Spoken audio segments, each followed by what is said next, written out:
तर नागपूर महानगरपालिकेच्या निवडणुकीसाठी पक्ष सोडून अपक्ष पॅनल लढवणाऱ्या उमेदवारांपुढे आता वेगवेगळं चिन्ह मिळाल्यानं एक नवं आव्हान उभं राहिलेलं आहे। एकाच प्रभागात 4 उमेदवार असल्यानं सगळ्यांना एकच चिन्ह मिळालेलं नाहीये, त्यामुळे 4ही उमेदवारांसाठी प्रचार करणं हे नवं आव्हान आहे। काँग्रेसच्या नेत्या तसंच उद्धव बाळासाहेब ठाकरे पक्षाचे जिल्हाध्यक्ष प्रमोद मानमोडे यांची मुलगी पूजा मानमोडे हिनं भाजप आणि काँग्रेसच्या बंडखोर उमेदवारांसह प्रभाग क्रमांक 31 मध्ये 4 जणांचं अपक्ष पॅनल उभं केलंय।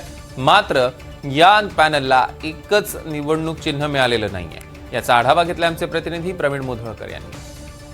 उद्धव बाळासाहेब ठाकरे शिवसेना पक्षाचे जिल्हा प्रमुख आहे, त्यामुळे जिल्हा प्रमुख असताना सुद्धा त्यांना अपक्ष उमेदवारी भरावी लागली आणि हे तिघं दिसत आहेत। या महिला सुद्धा दुसऱ्या पक्षातून आल्या, भाजपमध्ये सक्रिय काम केलं असताना त्यांना तिकीट मिळालं नाही असा त्यांचा दावा आहे। त्यामुळे चौघांनी एकत्र येऊन एकच सिम्बॉल मिळावं यासाठी प्रयत्न केला, पण चौघांनाही वेगवेगळ्या सिम्बॉल मिळणार आहे। त्यामुळे वेगवेगळ्या पक्ष वेगवेगळे उमेदवार समजले जातील, पुन्हा पैसे खर्च करावे लागले, प्रिंटिंगचा खर्च वेगळा येईल, सोशल मीडियाचा खर्च वेगळा येईल, हे वेगळं चॅलेंज त्यांच्यासमोर आहे। जाणून घेऊया। सर्वात आधी हे सांगा, तुमचे वडील उद्धव बाळासाहेब ठाकरे पक्षाचे जिल्हाध्यक्ष आहे, काँग्रेसमध्ये तुम्ही प्रचार इतके वर्षापासून करताय, लोकसभा विधानसभा, मग अपक्ष उमेदवारी भरण्याची वेळ तुमच्यावर का आली? गेले अनेक वर्ष मी काँग्रेसमध्ये सक्रिय कार्यकर्ता म्हणून काम केलेलं आहे, त्यामुळे लोकांना सगळ्यांना माहिती आहे की मी काँग्रेसची कार्यकर्ता आहे आणि त्याचबरोबर काँग्रेसची विचारधारणा असल्या कारणाने मी प्रभागामध्ये चिन्ह कोणतंही असो, प्रभागामध्ये पूजा मानमोडे या नावाने मला ओळखल्या जाते। त्यामुळे मी काँग्रेसकडून एक अपेक्षा केली होती की काँग्रेस मला तिकीट देईल, कारण की मी प्रभागात काँग्रेसचं काम जास्ती केलेलं आहे। तुम्हाला तिकीट नाकारण्याचं काय कारण देण्यात आलं?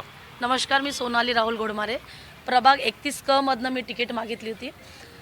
14 वर्ष झाले सगळ्यात मोठं संघटन इथे मी तयार केलं होतं। ज्यावेळेस मी होती त्यावेळेस कोणीच होतं नाही यामध्ये, तर ज्यावेळेस लोकसभा विधानसभा आली मी त्यावेळेस पूर्ण जीव झोकून मी काम केलं या प्रभागामध्ये आणि मागच्या वेळेस मला वगळण्यात आलं होतं की तिकीट मिळेल म्हणून, पण त्यांनी म्हटलं मला काही कारणास्तव की मी पुढच्या वेळेस तुम्हाला देईन म्हणून। तुम्हाला चिन्ह कोणतं पाहिजे? चौघांना वेगवेगळं चिन्ह मिळालं तर तुम्हाला खर्च वेगळा लागणार आहे, सोशल मीडियाचा, प्रिंटिंगचा, वेळी कमी आहे, 12 दिवस आहे।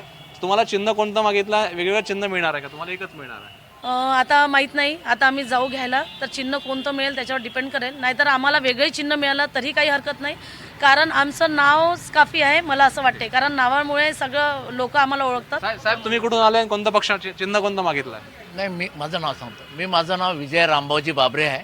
मी 1992 पासून कंटिन्यू मी अपक्ष नगरसेवक निवडून येत आहे। पुष्कळ काम मी केलंय, म्हणून असताना तिकीट का नाकारलं तुम्हाला? ते माहीत नाही मला। मी जे 50 वर्षांपासून काँग्रेसचं काम करते, तिकीट काहून देत नाही हे मला कळलं नाही आहे, पण मी कट्टर काँग्रेसी होतो, पण त्यांनी दिलं नाही। मी लोकांच्या सेवेमध्ये राहतो आणि आताही पूर्ण पक्ष म्हणजे निवडून आलो ना आलो तरी मी सेवेत राहीन हमेशा। हो, तुम्ही सांगा कोणत्या पक्षातून तुम्ही आलात आणि कोणतं चिन्ह तुम्ही मागितलंय? नमस्कार, मी सचिन अशोक कांबळे, प्रभाग 31 असा माझा परिचय आहे। चिन्ह तर माझं सचिन अशोक कांबळे नावच काफी आहे सर। माझं कॅटरिंगचा व्यवसायातून मी जे सामाजिक कार्य केलं ते करत राहतो, है ना। आपण पाहू शकतो हा जो प्रभाग आहे 31 प्रभागामध्ये 4 जण एकत्र आलेले आहे, यातले 2 जण काँग्रेसमधून आणि 2 जण हे भाजपमधून एकत्र आलेले आहे। त्यामुळे चौघांना कोणतं चिन्ह मिळतं आणि प्रचारासाठी अवघे आता 11-12 दिवसच आहे, त्यामुळे 11-12 दिवसामध्ये जर यांना 4 वेगळं चिन्ह मिळालं तर यांना 4 चिन्हांचा प्रचार करावा लागेल। त्यामुळे या